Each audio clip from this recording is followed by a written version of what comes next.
औलाद का मोह। दिलीप और सुधांशु नाम के दो भाई थे। दिलीप की शादी कावेरी के साथ हुई और सुधांशु की शादी माया के साथ। शादी के बाद दोनों भाई अपनी अपनी पत्नी के साथ खुशी खुशी रहा करते थे। दोनों भाइयों के परिवार एक ही घर में रहता था। साथ में खाना, साथ में घूमना, कुल मिलाकर दोनों भाइयों का परिवार खुशहाल परिवार था। कुछ सालों के बाद दिलीप की पत्नी कावेरी को एक बेटा हुआ। भैया, आज मैं बहुत खुश हूँ। चाचा बन गया हूँ मैं। हाँ भाई साहब, इस बच्चे के घर में आने से तो रौनक आ गई है। मैं सबको बताऊंगी कि मैं तो चाची बन गई हूँ, चाची। तुम दोनों कितने अच्छे हो। हमारे बच्चे के आने से ऐसे खुश हो रहे हो जैसे ये बच्चा तुम्हारा ही हो। बस भैया, अब आपका बेटा इस दुनिया में आ गया ना, हम भी कोशिश करेंगे कि हमारा भी बच्चा जल्दी से इस दुनिया में आ जाए। और फिर आपका और हमारा बच्चा दोनों मिलकर दिन भर घर के आंगन में खेला करेंगे। कितना मजा आएगा ना।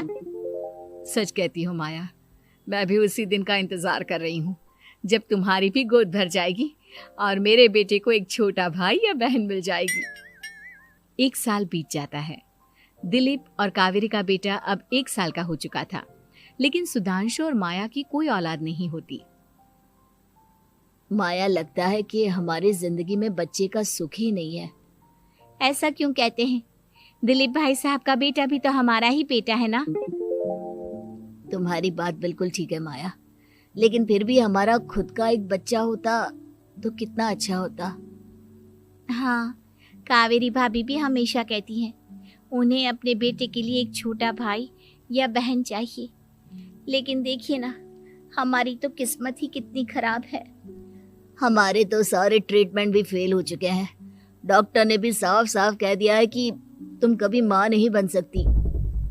वही तो सुधांशु, बहुत बुरी किस्मत है हमारी।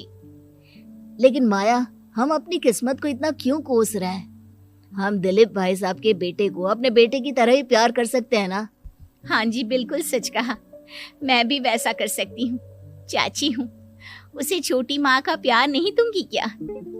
कुछ दिनों के बाद दिलीप का एक दोस्त दिलीप से मिलने के लिए आता है। अरे क्या बात है दिलीप, बधाई हो बधाई। और घर तो काफी बड़ा है तुम्हारा। वैसे तुमने अपने बेटे के बारे में क्या सोचा है? भैया, और क्या सोचेंगे, बस उसे पढ़ा लिखा कर अफसर बनाएंगे, उसकी पढ़ाई पर खर्च करेंगे। अरे भाभी, आपकी तो इतनी सारी प्रॉपर्टी है, आपको किस बात की चिंता? ले देकर एक बेटा ही तो है। अरे नहीं दोस्त, तुम गलत समझ रहे हो। इस घर में मैं और मेरा छोटा भाई दोनों रहते हैं। इस घर का आधा हिस्सा मेरे छोटे भाई का है। अच्छा, कितने बच्चे हैं तुम्हारे छोटे भाई के? भैया, उनके साथ ना कुछ प्रॉब्लम है। मेरी देवरानी कभी माँ नहीं बन सकती। अरे फिर किस बात की चिंता? अरे मैं तो कहता हूँ अपने बेटे के भविष्य के बारे में सोचिए ही मत। बस ये घर उसके नाम करवा दीजिए। देखिए, आपके भाई का भी कोई बच्चा नहीं है तो सब कुछ आपके बेटे को ही मिलना चाहिए। लेकिन ऐसा करना क्या सही होगा? अगर उनका बच्चा नहीं है तो क्या हुआ? ये घर आधा उनका है, उनकी जो मर्जी है वो करें। अरे कैसी बात करते हो? उनकी कोई औलाद नहीं है, वो क्या करेंगे प्रॉपर्टी अपने नाम रखकर? हाँ, वैसे भाई साहब, आपकी बात तो बिल्कुल सही है। अब जो कुछ भी है वो हमारे बेटे का ही तो है। आखिर वही तो इस घर के वंश को आगे बढ़ाएगा। मैं कल ही देवर जी से बात करती हूँ। अगले दिन सुधांशु और माया, इधर आओ। तुम दोनों से एक बहुत जरूरी बात करनी है मुझे। बताइए ना भाभी, क्या बात है? आपको कहीं जाना है तो आप अपने बेटे को मेरे पास छोड़कर जाइए। मैं ही पूरा दिन रख लूंगी उसे। अरे नहीं माया, वो तो मुझे पता है। मैं किसी और चीज के बारे में बात करना चाहती हूँ। बताइए ना भाभी, क्या बात है? देखिए देवर जी, आपका कोई बच्चा है नहीं, लेकिन मैं जानती हूँ कि आप हमारे बेटे को अपने बेटे की तरह ही प्यार करते हैं। भाभी, बेटे की तरह नहीं, वो हमारा ही बेटा है। मेरे लिए तो वो मेरा ही बच्चा है। वही तो फिर क्यों ना ये सारी प्रॉपर्टी हम मेरे बेटे के नाम करवा दे, क्योंकि तुम्हारा हो या मेरा, हम सबका एक ही तो है बेटा। लेकिन भाभी, अभी तो वो सिर्फ 1 साल का है। अभी से प्रॉपर्टी उसके नाम करवाने का क्या मतलब है? देखिए देवर जी, जो काम जितना जल्दी हो जाए ना उतना अच्छा। आने वाले वक्त का क्या भरोसा। भाभी भरोसा क्यों नहीं, हम तो हमेशा आपके बेटे को माँ बाप की तरह ही प्यार करेंगे। हाँ, लेकिन फिर भी मैं चाहती हूँ कि ये सारी प्रॉपर्टी मेरे बेटे के नाम हो जाए। अब मुझे नहीं लगता तुम दोनों को इसमें कोई भी परेशानी होगी, है ना? भाभी वैसे तो आप जो कह रही हैं वो बहुत जल्दबाजी है, लेकिन फिर भी अगर आपको ऐसा लगता है तो ठीक है, कल ही प्रॉपर्टी के पेपर बनवा लीजिए, मैं और माया उस पर साइन कर देंगे।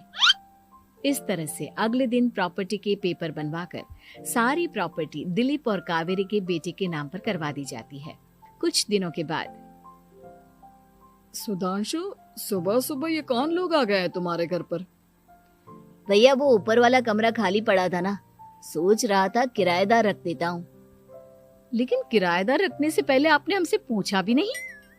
भाभी इसमें आपसे पूछने वाली क्या बात थी, हमें एक ही कमरे की जरूरत थी, इसलिए सोचा दूसरा कमरा किराए पर दे देते हैं, कुछ इनकम हो जाएगी। अरे माया, ये सारी प्रॉपर्टी अब मेरे बेटे के नाम पर है और यहाँ पर जो कुछ भी होगा उसके लिए तुम्हें मेरी या दिलीप की परमिशन तो लेनी पड़ेगी ना। हाँ सुधांशु, तुम्हारी भाभी ठीक ही तो कह रही है। अब देखो, तुमने खुद अपने हाथों से ये प्रॉपर्टी हमारे बेटे के नाम की है, वह अभी बहुत छोटा है, तो इस घर से रिलेटेड सारे फैसले तुम्हें हमसे पूछ कर लेने चाहिए। भाभी हमें तो लगा था कि आप हम लोगों से बहुत प्यार करती हैं, लेकिन आप तो हमारे साथ भेदभाव करने लगी। अरे इसमें भेदभाव करने वाली क्या बात है? और मैंने कौन सा तुमसे कुछ गलत मांग लिया? अरे ले देकर मेरा बेटा इकलौता इस पूरे वंश का वारिस है, सब कुछ उसके नाम है। तुम्हें इस बात से जलन क्यों हो रही है? भाभी माया को जलन नहीं हो रही, वो तो बस ऐसे ही कह रही थी। सब जानती हूँ मैं, इसकी खुद की तो कोई औलाद पैदा नहीं हुई, बस इसीलिए जब देखो तब मेरे बेटे पर बुरी नजर डालती रहती है। देखो माया, कावेरी